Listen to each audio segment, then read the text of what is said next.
Саламатсыздарбы, Назар Ньюс маалымат агенттигинин Назар ТВ каналынын көрүүчүлөрү, бүгүн бизде конокто КТРКнын Мээрим долбоорунун алып баруучусу Бактыгүл Момбекова. Саламатсызбы? Бактыгүл айым, сиз көп жылдан бери ошо КТРКнын ачыгына, суугуна тоңуп, ачууна күйүп дегендей иштеп келе жатасыз. Деги эле ошол КТРКнын эл билбеген сырлары барбы сизде? Коомчулук кызыктырган. Эми биз баягы эфирден күлүп, жайнап, эл менен саламдашып, анан ошо жакшы жагыбыз менен гана ошо элге таанымал боло турган болсок, анын көшөгөнүн артында көптөгөн кыйынчылыктар бар. Биздин башка көрсөтүүлөрдү айтпайын, биздин Мээрим долбоору баягы коомдун аялуу катмары менен иш алып баргандыктан, өзгөчө ата энемери менен алыс болгон балдардын жашоо турмушун, тагдырын чагылдыргандыктан биз деген көрсөтүүдө, тартууда ар дайым ырдап тартпайбыз, ыйлап тартабыз. Бардар жерге барбайбыз, жок жерге барабыз. Керек болсо биздин эркек операторлорубуз дагы кээ бир күндөрү ушул баланын тагдырынын оордугунан ошол тартып атып деле ошо ыйлап, ушундай көп учурлар болот. Анан кыйынчылыктары өтө көп. Элдер көрүп биздин жашообузду ушундай теледегидей ойлойт болуш керек. Албетте көшөгөнүн артында көптөгөн кыйынчылыктар бар. Ошол Мээрим долбоорун түптөгөнүңүзгө канча жыл болду? Негизинен бул жерде биздин чыгармачыл топ, жалпы ошо режиссерубуз Бекбол Кылычбеков, экөөбүздүн эмгегибиз, жетекчибиз бар ал жерде. Анан түптөгөнгө 7 жыл болду. КТРКдан 2013-жылы 3-майда алгачкы жолу эфирге чыккан. Биздин биринчи көрсөтүүнүн каарманы ошол Суусамырдан Элдияр аттуу бала, Жогорку Кеңештин депутаты Өмүрбек Тикебаевга жолуккан. Ошол көрсөтүүдө бардыгыбыз ыйлап, ошо кыздын баягы аябай сүйлөп, өзүнүн тагдырын айтып бергендиктен, мен артымда отурган операторлорду баягы колум менен жаңсап, сыйпалап таппай калгам. Себеби кыз аябай ыйлап, мен кошо ыйлап, артындагы балдар ошого ыйлаганына чыдабай, баягы эшиктин артына жашынып алып ыйлап отуруштур да. Ушундай кыйынчылык менен тартканбыз. Бирок азырга чейин эле ошондой күндөр болот. Бирок баягы көнүп калдык да жумушка. Ошол Мээрим долбооруна 7 жыл болуп калыптыр да. Ошончо жылдын ичинде ошол сиз өстүрүп келе жаткан, сиз барып мээримиңизди төккөн жаштардын арасынан кандайдыр бир сурулуп чыккан инсандар болдубу? Биздин эми мындай баягы көрүнүктүү бир кызматтарда иштегендер азырынча боло элек. Себеби бир 3 кызыбыз турмушка чыкты. Бирден, экиден балалуу болушту. Ошолор баягы жентегине чакырышат. Атамдын ордуна, апамдын ордуна барып келмесчи деген сунуштар болот. Анан ошол биз жолуккан инсандардын жардамы аркылуу алар бир 50-гө жакын бала ошол жогорку окуу жайларында өтүштү. Анан турмуш шарты оор балдарды ошол жашаган жеринен жеңилдик болуу үчүн башка мектеп интернаттарына котордук. Анан ошол биз өткөргөн окуу жайларды, Кыргызстандагы окуу жайларды ийгиликтүү бүтүрүп, өздөрүнүн күчтөрү менен, мыкты жогорку бал менен жакында эле бирөөсү Тайванга окууга кетти, Швецияда окуп жаткандары бар, Турцияда окуп жаткандары бар, Германияда окугандары бар. Биз булар менен аябай сыймыктанабыз. Буюрса келечекте бир Кыргызстандын мындай өнүгүшүнө, өсүшүнө салым кошкон балдар болот деп ишенебиз балдарга. Себеби аябай жакшы окуган, тартиби жакшы, майыптыгы жок, жакшы балдарды тандап алганбыз да.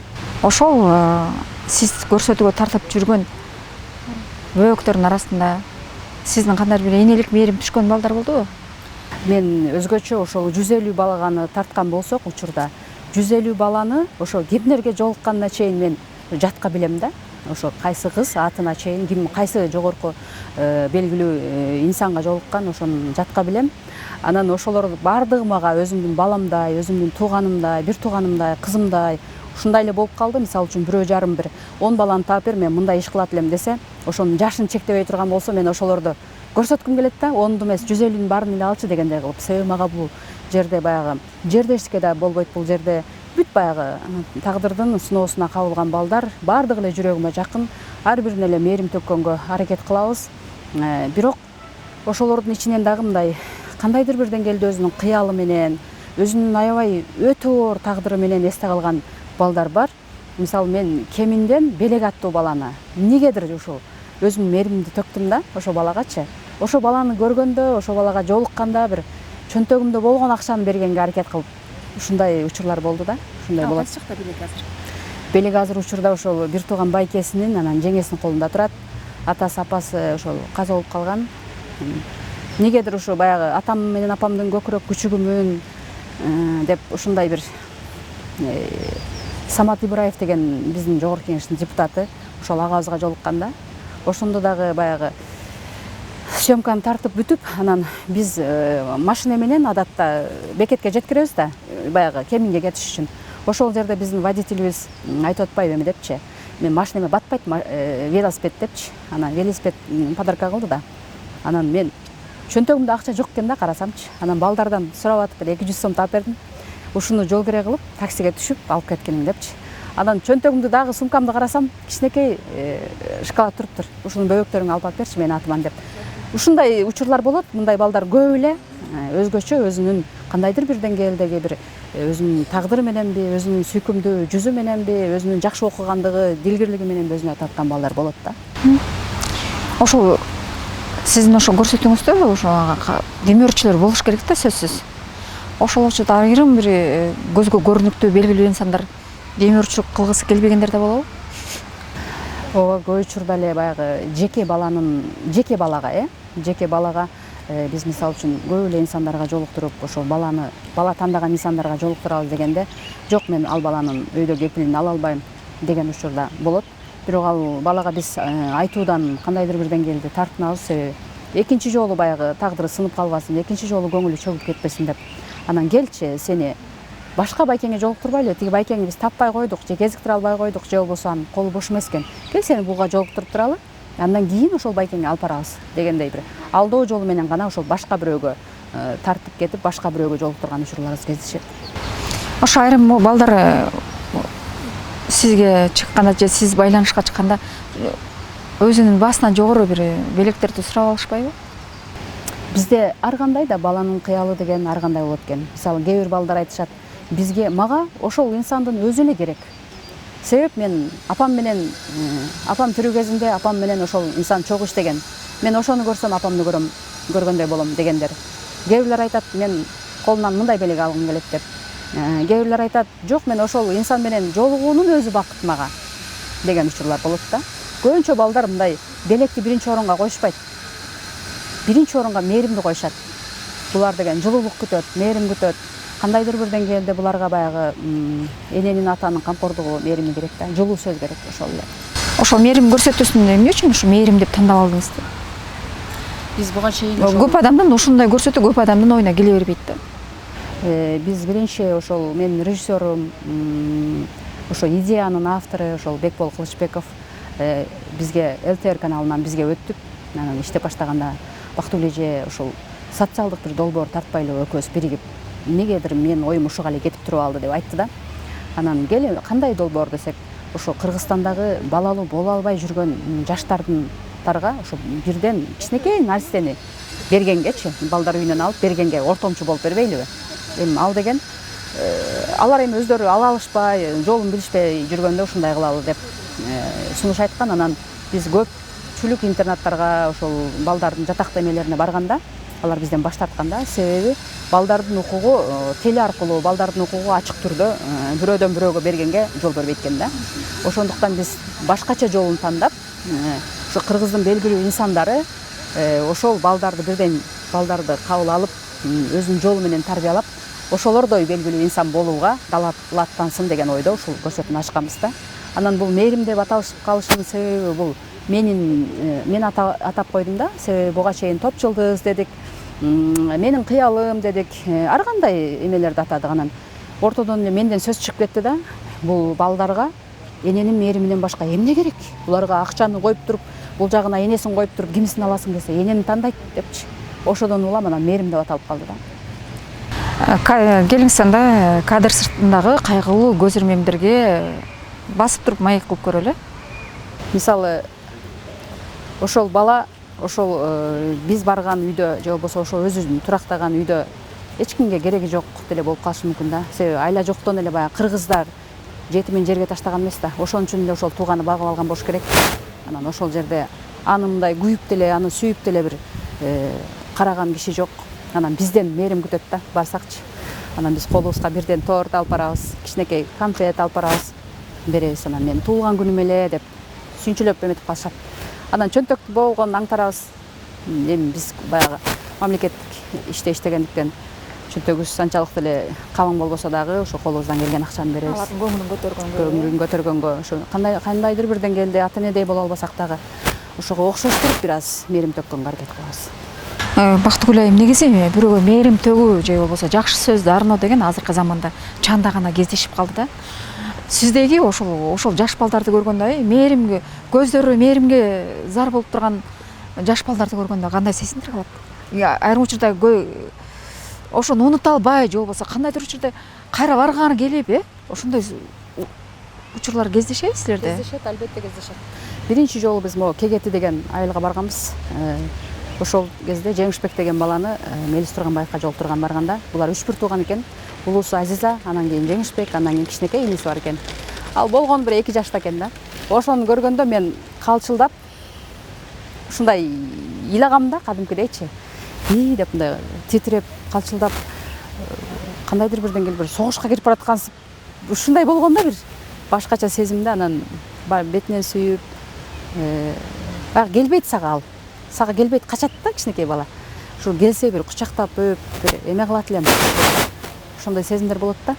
Анан ошол балдар мен азыркыга чейин эсимде. Анан кызыңды алып келип таштап кет, биз менен эс алсын деп, чоң апасы да мага аябай бизге аябай көнүп калган. Анан ошолорду көргүм келет, бирок азыр учурда ошолордун дарегин таппай атам да. Барып келиш керек аны үчүнчү. Анан телефондар алмашып кеткен дегендей ошол 3 бир тууганды көргүм келет. Улуусу Азиза биздеги баягы жугуш оорулар клиникасынын жетекчиси Гүлжигит Алиевке жолуккан. Врач болом деп, ал киши да колунан келген жардам берип жүрөт. Анан ошо кичинекейин биз тарткан эмеспиз, бирок ошол балага да тартылам да, негедир кандайдыр бир деңгээлде тартылып көргүм келет. Деги эле сезим менен мээримди кантип ойготуш керек? Биз болушунча эле ошо Кыргызстанга ошол мээримдүүлүктү, кайрымдуулукту жайганга аракет кылдык. Бирок биздин кыргыздар бир аз көнүп калышты, бирок дагы деле могу арабтардай, түрктөрдөй деңгээлде биз баягы мээримдүүлүктү түшүнө элекпиз да. Ошо теленин артында барганда, теле менен иштешип атканда, оператор менен кызматташууда, кандайдыр бир оорчулуктар болот да. Ошол жаш баланы көргөндө сезим угунуп, суроо бере албай калган учурлар болот да. Кандайдыр бир мен деген кыйын журналист да, адам сезими ошол жаш баланы көргөндө өчө баштайт же болбосо кантип ушундай жаш бала мээримге зар болуп калышы мүмкүн деген суроолор жаралат. Ошондо сизге бир кандайдыр бир сөз чыкпай калган учурлар болгонбу телекомпанияда? Бизде булугуп, көрсөтүүгө даяр учурунда ыйлап, кээде баягы киримдерибиз түшүп калганга чейин ушу ыйлаган учурларыбыз болгон. Эркек балдар эркек баштар менен ыйлаган учур болгон. Камеранын бир көзү камерада, бир көзүндө жаш куюлуп атканын көргөм мен өз көзүм менен. Эми негизи эле баягы биздин көрсөтүү өтө кыйын. Ичиңдеги бар болгон жүрөк, өпкө жүрөгүңдүн баарын балага берип, ошонун негизинде тартылат да. Жүрөктөн чыккан нерсе гана жүрөккө жетет экен да. Ошон үчүн эл ичинде айрыкча жөнөкөй адамдардын арасында, карапайым адамдардын арасында биздин мээрим программасын көргөндөр өтө көп. Көчөдөн да бизди сыйлап, учурашып, колуңду кармап коеюнчу ошо балдарга жардам бергениң үчүн деп айткандар көп. Акчам көп болсо силерге демөөрчү болот элем дегендер көп. Ошо. Учурда да ошол мээрим долбоорунан сырткары кандайдыр бир көрсөтүүлөрдү алып чыгарам деген оюңуз барбы? Кудай буйрса, биз бул көрсөтүүнү бүтүрүп, мээримдин баягы балдарга арналган бөлүгүн бүтүрүп, карылар тууралуу көрсөтүү тартсакпы, бир элдин жүрөгүнө жете турган, элдин бир жүрөгүн тилип өтө турган деп ойлогонбуз, бирок тагдырдын буйругу экен, кырсыктар көп болот экен, көп катталат экен. Биз мээримдеги балдарды тартып бүтпөйт экенбиз да. Ошону билдик да, ошого көзүбүз жетип, бирок өкүндүк да ушундай. Биз дагы деле ошол карылар тууралуу көрсөтүүнү тарта элекпиз да. Себеби улам кырсык кайталанып, улам балдар атасыз энесиз калып, ошол акыркы күндөр ушу мээрим көрсөтүүсүн алып барган 7 жыл болду дедиңиз, кайра кайталап коелу элдерге жеткиликтүү болуш үчүн. Бирок ошол эле мээрим көрсөтүүсүндө жылдан жылга мээримге зар болгон бөбөктөрдүн көбөйүп атабы экен, же азайып атабы? Көбөйүп атат. мисалы үчүн баягы статистикадан алганда эле канча кырсык катталса, мисалы үчүн ошонун бир 3төн 1 бөлүгү деле өлүмгө учураса деле ошол балдар жетим калып атат, канчалаган балдар жетим калып. Өкүнүчтүүсү ошол да. Биздин көрсөтүү бүтпөй турган көрсөтүү экен. Мээримдүүлүк деген баягы эненин мээрими канчалык түгөнгүс болсо, биздин көрсөтүү деле ошол адамзат тарыхы түгөнгүчтү кала берчү көрсөтүү экен деп ойлоп калдым да. Эми сиздин көрсөтүүңүз жөнүндө толук маалымат ала албасак дагы, кандайдыр бир элдерге, сиздин көрөрмандарыңызга, сиздин балдарыңызга 100 канча дедиңиз? 150. 150ге жакын уул кыздарыңыз бар экен. Ошол көрсөтүүдөн сырткары сизде кандайдыр бир өзгөрүү, жашооңузда өзгөрүү кылгыңыз келеби? Кандай десек, саясатка аралашып? Билбейм, Кудайым буйрса, мисалы үчүн биз барган жерлерде жана карылар батасын берет, кээ бирде баягы биз алардын туугандарына, кошуна колоңдоруна жардам бербесек деле телефон аркылуу бизге чалышып, 92 жаштагы чоң атам бар эле, ошол сизге батасын берейин деди деп, же болбосо дагы бирөөнүн баласына, небересине жардам берген болсок, алар мисалы үчүн да, сиз деген КТРКнын жетекчиси болуңуз, сиз деген депутат болуңуз деп калышат. Кудайым буйрса, балдардын тилегин аткара берсек, өзүбүздүн дагы кыялыбыз ошондой деңгээлде аткарылып калабы деген ойдобуз. Эгерде сиз саясат жолуна тандаганда кайсы ишти аркалагыңыз келет, кайсы кызматты аркалагыңыз келет? Мен ошол кандай десем, өзүмдүн кыялымда, өзүмдүн бала чактагы ошол азыркы балдардай кезимдеги кыялым деле ошол элимне, жериме пайдасы тийген, бир кереги тийген адам болуу негизи. Ошол карапайым элдин муңун, карапайым элдеги көйгөйлөрдү ошо көтөрүп чыккым келет эл астына. Ошо көтөрүп чыгып ошолордун маселесин чечким келет да, негедир ошондой ой менде. А бирок кайрымдуулук менин кан тамырыма сиңип калган, кайрымдуулукту мен өмүр бою уланта берем деген ойдомун да. Кайрадан эле ошо сиздин мээрим долбооруңузга кайталык. Ошол сиздин долбоорго атайын, мен демөөрчү болоюн, сизди колдоп берейин деген атка минерлер чыгабы? Ооба, жаңы ачылганда ошо телефон чалышып өздөрү Ататүрк Ала Тоо университети бир 1,5 жылдай демөөрчү болуп беришти. Андан кийин Замандаш партиясынын жардамы менен, көмөгү менен ачылганбыз алгач.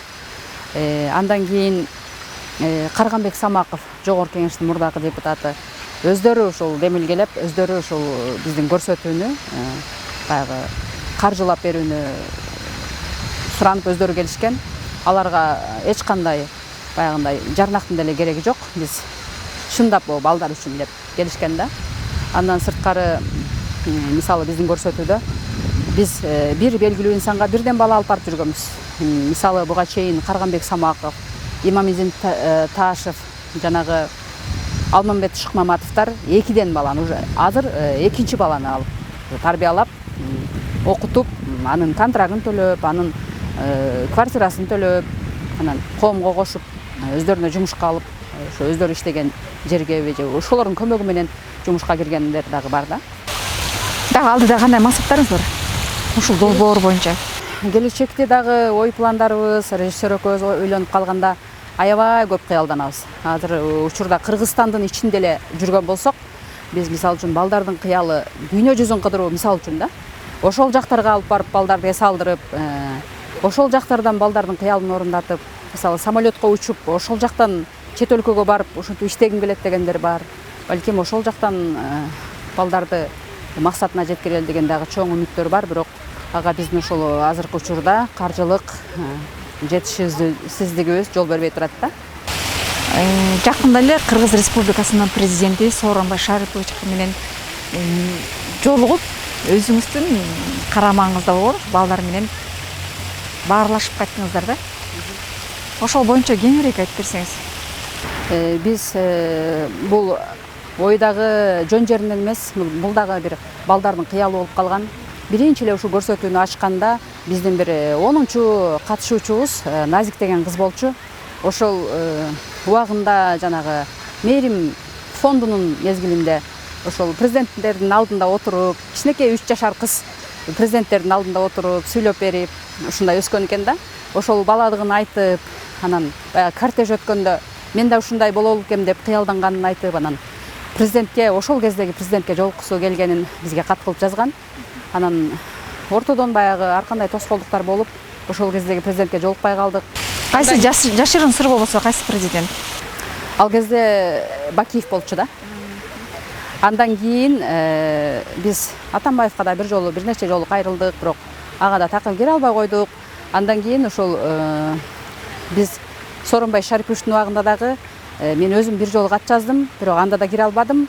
Анан орто жолдо жанагы биздин активисттер дейлиби же журналисттер дейлиби уюштурган кат куржун аттуу акция чыккан. Ошол акцияга ошол катым салгам, видео түрүндө, аудио түрүндөгүсүн, жазма түрүндөгүсүн баарын салгам. Ошондо баягы видео менен бергенде аябай элдин жүрөгүн элжиретип, балдардын ар бирин тасмага тартып, ошол балдардын кыялдарын чагылдырып бергенбиз. Ошонун негизинде бир 37-38 каттын ичинен биздин кат президенттин купулуна толуптур деп ошентип уктук.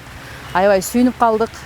Анан ушул балдарды көрөйүнчү, ушуларга жолугайынчы деп айткан экен. Андан кийин дагы бир ортодон бир жыл өтүп кетти. Аппарат жетекчи кабыл алып, биздин балдардын шагы бир аз сынып калды. Баягы президенттер да алдайбы деген сыяктуучу. Анан жок, алдабайт.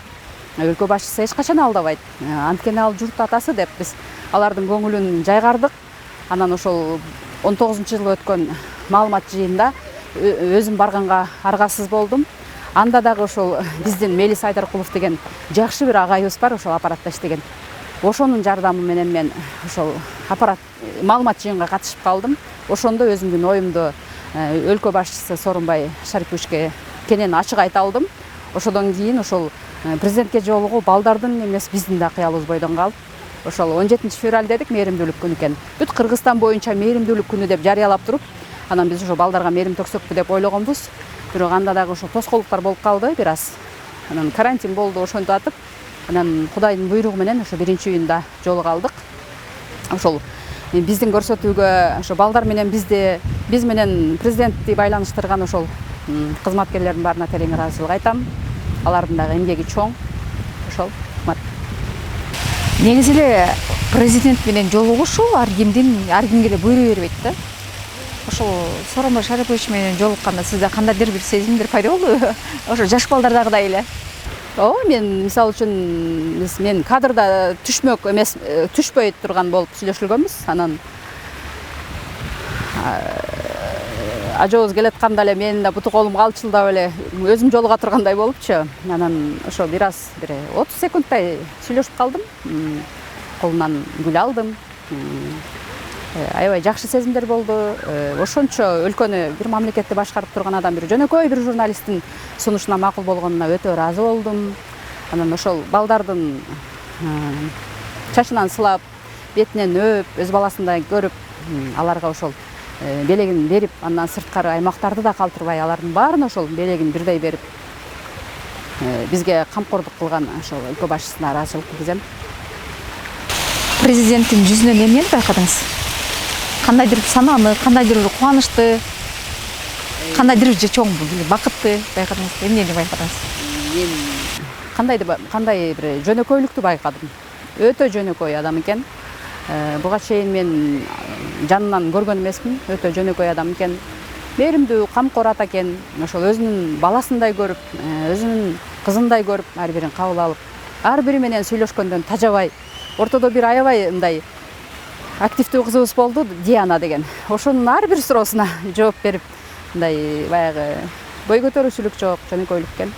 Жакшы ажообуз бар экен деп сыймыктанып калдым. Ар бир адамдын өзүнүн кыялданган нерсеси болот да. Ошол кыялданган нерсени сиз жашооңузда жеттим деп ойлойсузбу? Кудайым буйруса, эми балдардын деңгээли менен алганда, ошол менин өзүмдүн көрсөтүүмдүн тили менен алганда, ошол биздин максатыбыз ошол президентке жолугуу болчу. Кудай буйруса, кандайдыр бир деңгээлде максатыбызга жеттик, орундалды. Эми дагы ошол өлкөнүн сыртындагы чоң максаттарыбызга, анан өлкөнүн ичиндеги дагы ошолорго турак жай куруу маселеси, алыстан айылдан келген балдарды ушул окууга келгенде жайгаштыруу маселеси ошол суроо бойдон турат. Ошолорго да аракет кылып, колдон келишинче баягы кыргызда жакшы сөз бар, баштаба, баштагандан кийин таштаба депчи. Анын сыңарындай ошо баштадыкпы кайрымдуулукту, ошо аягына чыкканга чейин, ошо колубузда билегибизде күч турганда ошол аягына чейин кайрымдуулук кыла бермекчибиз. Себеби бир жарды өлкөнүн мисалы менен айтып берсем, бир жарды өлкөдө ушундай жаңы ажо келип ушундай саясат жүргүзүптүр да. Жалаң өлкө боюнча ошол томолой ата энесинен бирдей ажыраган балдарды топтоп, алар үчүн алгач мектеп, бала бакча, мектеп, анан жогорку окуу жай куруп, аларды коомдон алыс сыртта тарбиялап, андан кийин баардык ошол адистиктерди алып чыккандан кийин бийликтин башталгыч бутактарына коюп, анан аны улам көтөрүп атып, өтө жардуу өлкө кайсы бир 20-25 жыл аралыгында өнүккөн өлкөлөрдүн катарына кошулган экен да.